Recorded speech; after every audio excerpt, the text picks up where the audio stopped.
स्वास्थ्य संगठन दोस्तों नमस्कार, स्वागत है आप सभी का। अगर फिर से आई चलते हैं बिहार की ताजा खबरों की ओर, लेकिन उससे पहले कुछ अगर देशों आपने में अभी तक इस चैनल को सब्सक्राइब नहीं किया तो कर ले, जिससे कि आपको बिहार की ताजा खबर रोजाना मिलती रहे। एक और लहर देखी जा सकती है।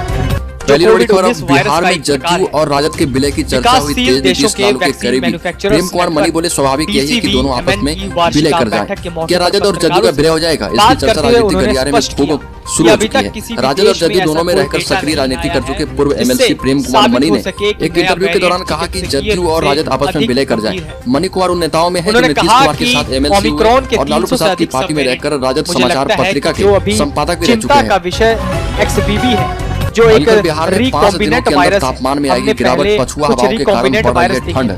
खतरे के निशान से ऊपर बह रही है गंगा। बिहार में मानसून काफी तेजी से बदल रहा है। प्रदेश से मानसून के पूरी तरीके से लौट जाने के बाद राज्य भर में बारिश का सिलसिला थम सा गया है। वहीं मौसम विभाग का कहना है कि अगले कुछ दिनों तक राज्य में मौसम शुष्क बने रहने की संभावना है। आपको बता दें कि मौसम विभाग के द्वारा अगले 5 दिनों तक पछुआ हवा का प्रभाव जारी रहने की संभावना बताई गई। पछुआ हवा चलने के कारण से राज्य का मौसम शुष्क हो गया है और हवा में प्रदूषण की मात्रा बढ़ने लगी है। पिछले 24 घंटे में नवादा सबसे गर्म स्थान रहा, अभी तक और सभी जिले में ठंड धीरे धीरे बढ़ने वाली है। कि नए सब वेरिएंट अधिक उत्तर प्रदेश सरकार ने दीपावली पर बिजली को लेकर आवश्यक उपाय सुझाते हुए डॉक्टर पावर कट नहीं होगा। ऐसे ही बिहार में भी सरकार ने अनकट की तैयारी कर ली है। इसके लिए राज्य के सभी जिलों में फेस्टिवल कंट्रोल रूम बना दिया गया है। पावर कट की सूचना पर समस्या को तत्काल दूर करने की तैयारी पिछले कुछ महीनों में दीपावली और छठ पूजा को लेकर पावर की अनकट को लेकर विशेष तैयारी की है। उत्तर प्रदेश में सरकार की फरमान के बाद बिहार सरकार ने भी तैयारियां तेज कर दी है। बिहार में दीपावली से लेकर छठ तक पूरा आयोजन चलता है। ऐसे में रोशनी के इस महापर्व में कोई बाधा नहीं है, इसे लेकर विशेष इंतजाम किया जा चुका है। विषय बना हुआ है। उन्होंने कहा कि संक्रमण के कारण चुनाव को लेकर पटना हाईकोर्ट का फैसला आने के बाद राजनीतिक बयान तेज हो गई है। इसी कड़ी में बिहार के नेता प्रतिपक्ष सम्राट चौधरी ने मुख्यमंत्री नीतीश कुमार पर निशाना साधा और कहा कि नीतीश कुमार रबड़ स्टाम्प मुख्यमंत्री हैं। वो लालू यादव के इशारे पर चल रहे पूरी जेडीयू पार्टी है, आरजेडी के इशारे पर काम करती है। अच्छी बात यह है कि हमारे पास अब कई उपकरण 15 दिन पहले ही बाईपास सर्जरी हुआ, वो अध्यक्ष का काम कैसे कर सकता है? जहां तक वैक्सीन कवरेज का सवाल है, हमारा लक्ष्य कहा कि अति पिछड़ा आयोग जो बनाया गया उसमें कोई सिटिंग जज होता तो अच्छा होता, लेकिन यहाँ पर तो जेडीयू और आरजेडी के नेताओं को अध्यक्ष और सदस्य चुन लिया गया है और इनसे क्या फैसले की उम्मीद? हमारा लक्ष्य देश के 70% हिस्से को कवर करने का। बक्सर के चौसा में थर्मल पावर प्रभावित किसानों ने धरने के चौथे दिन बक्सर के सांसद शक्ति मंत्री बीमारी और मृत्यु दर का सामना मुर्दाबाद के जमकर नारे लगाते हुए अश्विनी चौबे को किसान उन्होंने कहा कि ओमिक्रॉन के फैलने पर बुजुर्ग किसानों के वोट से जीत कर ये सांसद और विधायक बनते हैं, उनके लिए इनके पास समय नहीं लगाया गया। आज किसानों की भूमि को पुलिस बल पर कंपनी आने पौने दाम में अधिग्रहण करने पर उतारू है। ये लोग किसानों की तरफ खड़ा होने की बजाय कंपनी की तरफ खड़े दिखाई देते हैं। लेकिन भारत सहित कराने वाले दोनों कई देशों में अखिल बूस्टर भारत डोज हिंदू लगाने महासभा पटना में अखिल भारत हिंदू महासभा इसलिए हम लोगों को तीसरी खुराक लेने के लिए प्रदेश और जिला स्तर के लगभग 150 कार्यकर्ताओं को भी पार्टी में शामिल किया गया। पार्टी के राष्ट्रीय संगठन मंत्री यशवंत सिंह ने प्रदेश के सभी पदाधिकारियों के नामों की घोषणा की। पार्टी 2024 और 2025 में होने वाले लोकसभा और विधानसभा का चुनाव लड़ेगी। अगली खबर, भाजपा के प्रदेश अध्यक्ष डॉक्टर संजय जायसवाल ने बिहार में वकील घोटाले का आरोप लगाया। बीजेपी प्रदेश कार्यालय में प्रेस वार्ता को संबोधित करते हुए कहा कि कई बार मुख्यमंत्री नीतीश कुमार को आयोग बनाने के लिए कहा गया, पर उन्होंने 15 रिव्यू पिटीशन दायर कर दी और इसके लिए उन्होंने 35-35 लाख रुपए प्रति सुनवाई लेने वाले वकीलों को दिल्ली से बुलवाया। संजय जायसवाल ने नीतीश कुमार से पूछा कि जब सरकार को अपनी पिटीशन वापस ही लेनी थी और बहस ही नहीं करनी थी तो इतनी बड़ी रकम वकीलों को क्यों दी गई? ये भी पूछा कि क्या बिहार के एजी भी रबर स्टैंप सीएम की तरह रबर स्टैंप एजी हो गए हैं, जिनका काम बहस की बजाय दिल्ली से वकीलों को लाना भर रह गया? ये भी कहा कि राज्य की पुलिस का हाल यह है कि एक फ्रॉड अपने आप को चीफ जस्टिस बताते हुए डीजीपी से गलत काम करवा लेता है और उन्हें पता तक नहीं चलता। अगली खबर, बीपीएससी परीक्षाओं में किया गया बड़ा बदलाव। एग्जाम में अब स्टार मार्किंग, गलती की तो कम होंगे अंक। आपको बता दें कि बिहार लोक सेवा आयोग ने परीक्षाओं को लेकर बड़ा बदलाव किया है। अब अभ्यर्थी तुक्का मारकर सफल नहीं हो पाएंगे। परीक्षा में अभ्यर्थियों को पूरी जानकारी होने पर ही बेहतर अंक मिलेंगे। अब बीपीएससी की परीक्षाओं में नेगेटिव मार्किंग होगी। बीपीएससी 68वीं सहित सभी पीटी परीक्षाओं में नियम लागू कर दिया है और इसके तहत अब बीपीएससी की सभी वस्तुनिष्ठ परीक्षाओं में 50 प्रश्न स्टार मार्किंग वाले होंगे। यह प्रश्न अन्य प्रश्नों की अपेक्षा थोड़ा कठिन होंगे। इन प्रश्नों का सही जवाब देने पर अभ्यर्थियों को 2 गुना अंक मिलेगा। गलत जवाब देने वाले अभ्यर्थियों के सही प्रश्नों के जवाब से मिलने वाले अंक भी काट लिए जाएंगे। अगली खबर, डॉक्टरों की निगरानी में लालू प्रसाद यादव सिंगापुर में ऑपरेशन के लिए जल्द निर्णय ले सकते हैं चिकित्सक। राष्ट्रीय जनता दल अध्यक्ष लालू प्रसाद यादव के ऑपरेशन के बारे में डॉक्टर जल्द निर्णय ले सकते हैं। इस समय उनके स्वास्थ्य की लगातार निगरानी की जा रही है। नई दिल्ली से सिंगापुर जाने के 2 दिन बाद कुछ जरूरी जांच की गई, दवाएं दी गई। अब डॉक्टर देख रहे हैं कि उनके स्वास्थ्य में बड़ा उतार चढ़ाव तो नहीं हो रहा। बिहार के पूर्व मुख्यमंत्री लालू के पारिवारिक सूत्रों ने बताया कि अब तक सब कुछ सामान्य है। पहले की तुलना में वो स्वयं भी अच्छा महसूस कर रहे। अगली खबर, बिहार सरकार की ओर से सौर क्रांति सोलर सिंचाई योजना के जरिए किसानों की आय का बड़ा हिस्सा बच सकता है। इस योजना का परिचालन नवीन ऊर्जा विभाग के जरिए किया जा रहा।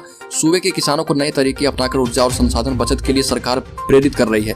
इस योजना के जरिए किसानों को खेतों में सोलर प्लांट इंस्टॉलेशन के लिए कुल लागत मूल्य के 75% तक की सब्सिडी उपलब्ध कराई जा रही है। योजना के जरिए किसानों की आय में बढ़ाने और हरित और नवीन ऊर्जा को बढ़ावा देने का लक्ष्य रखा गया है।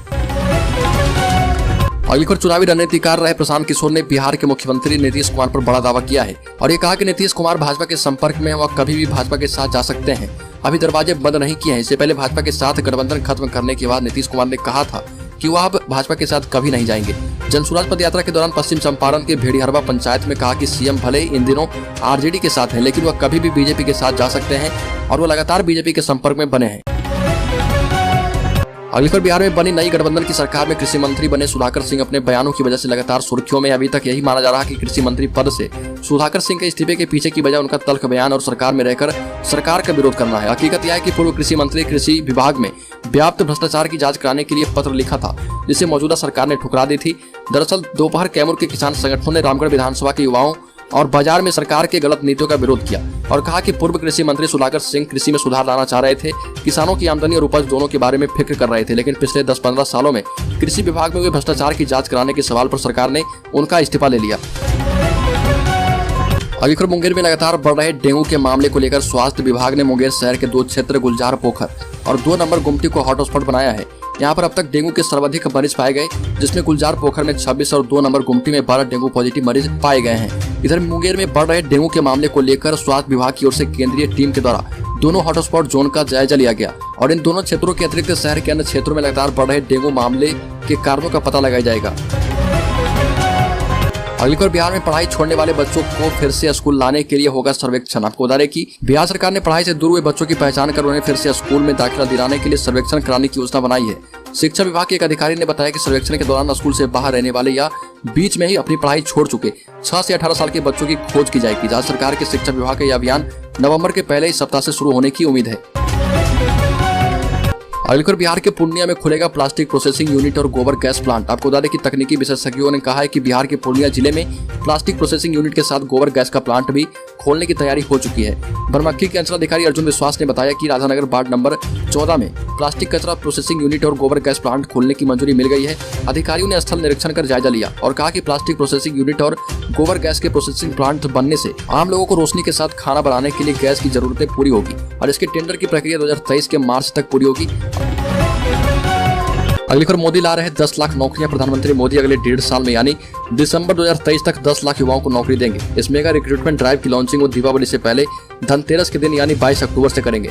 इस दिन 75,000 लोगों को अपॉइंटमेंट लेटर दिया जाएगा। पीएम इस दौरान इन युवाओं से वर्चुअली बातचीत भी करेंगे। पीएमओ के मुताबिक प्रधानमंत्री मोदी ने इस साल जून में 38 मंत्रालयों विभागों में मैन पावर की समीक्षा की थी, जिसके बाद उन्होंने ऐलान किया था कि उनकी सरकार अगले 1.5 साल में यानी 2023 दिसंबर तक 10 लाख नौकरियां मुहैया करवाएगी। ये सभी भर्तियां यूपीएससी, एसएससी, रेलवे भर्ती बोर्ड एवं अन्य केंद्रीय एजेंसियों के माध्यम से की जाएगी। पीएम के इस मेगा जॉब कैंपेन के तहत रक्षा मंत्रालय, रेल मंत्रालय, डाक विभाग, गृह मंत्रालय, श्रम और रोजगार मंत्रालय, केंद्रीय औद्योगिक सुरक्षा बल, केंद्रीय जांच ब्यूरो, सीमा शुल्क और बैंकिंग सशस्त्र बल कर्मी, sub inspector, constable, LDC, steno, PA और इनकम टैक्स इंस्पेक्टर सहित 38 विभागों में देश भर से चुने गए युवाओं को नौकरी दी जाएगी।